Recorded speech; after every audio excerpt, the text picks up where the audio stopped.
BJP को पहले RSS और संघ की जरूरत थी, लेकिन आज बीजेपी खुद में सक्षम है। आज पार्टी अपने आप को चला रही है। ये बयान था बीजेपी के राष्ट्रीय अध्यक्ष जेपी नड्डा का, जो उन्होंने चुनाव से ठीक पहले दिया। इंडियन एक्सप्रेस को दिए गए उनके इस इंटरव्यू को इस तरीके से देखा गया जैसे अब बीजेपी पर संघ का खास प्रभाव नहीं है और न ही चुनाव लड़ने के लिए उसकी जरूरत है। उनके इस बयान को बीजेपी और संघ के बीच बढ़ती खाई के रूप में देखा गया।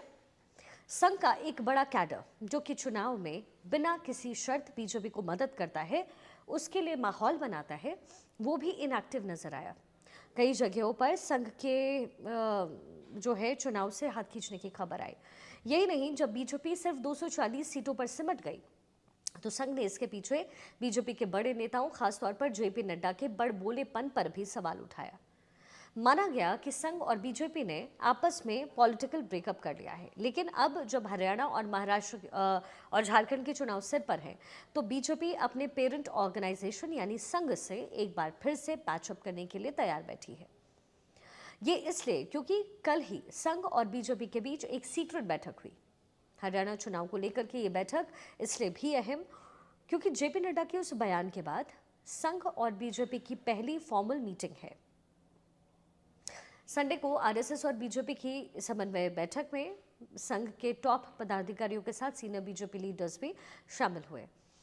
ये जो बैठक थी वो बीजेपी के वॉर रूम यानी कि 11 अशोका रोड में हुई। यहाँ पर संघ की तरफ से सर्व कार्यवाह और सीनियर प्रचारक जो हैं वो भी शामिल हुए, जबकि बीजेपी की तरफ से राष्ट्रीय संगठन महामंत्री बीएल संतोष, हरियाणा के मुख्यमंत्री नायब सिंह सैनी, केंद्रीय मंत्री धर्मेंद्र प्रधान, चुनाव सह प्रभारी विप्लव देव भी शामिल रहे। इसके अलावा मनोहर लाल खट्टर, प्रदेश बीजेपी अध्यक्ष और संगठन महामंत्री भी जो प्रदेश के हैं वो भी इस बैठक का हिस्सा रहे। तो कुल मिलाकर के संघ बीजेपी के साथ अपनी कड़वाहट को भुला करके एक बार फिर से मैदान में उतरने को तैयार बैठी है। ऐसे में सवाल ये है कि आखिर जो बीजेपी खुद को सक्षम बताती थी वो संघ की शरण में फिर से क्यों पहुंच गई? क्या हुआ ऐसा? तो चलिए बीजेपी की मजबूरी समझते हैं कि वो हरियाणा जैसा राज्य वो किसी भी कीमत पर गंवाना नहीं चाहती है। एक तो संसद में उसकी हालत पहले ही बहुत ज़्यादा अच्छी नहीं है। ऐसे में अगर ये स्टेट भी हाथ में चले गए तो फिर दिक्कत बीजेपी को होगी। लेकिन सवाल ये है कि संघ आखिर कड़वाहट को भूल करके साथ आने को बीजेपी के क्यों तैयार है? तो जवाब हरियाणा विधानसभा चुनाव बीजेपी के लिए नहीं, संघ के लिए भी उतना इम्पोर्टेंट है। क्यों? क्योंकि हरियाणा में चुनाव बेशक विधानसभा का है, लेकिन स्टेट में हार जीत का सीधा असर केंद्र सरकार की फ्यूचर पॉलिटिक्स पर भी पड़ेगा। यहाँ के नतीजों से केंद्र सरकार की मजबूती पर भी असर पड़ेगा। और अगर बीजेपी हरियाणा में हैट्रिक लगाने में कामयाब रहती है तो वो कांग्रेस पर मानसिक बढ़त बना सकती है।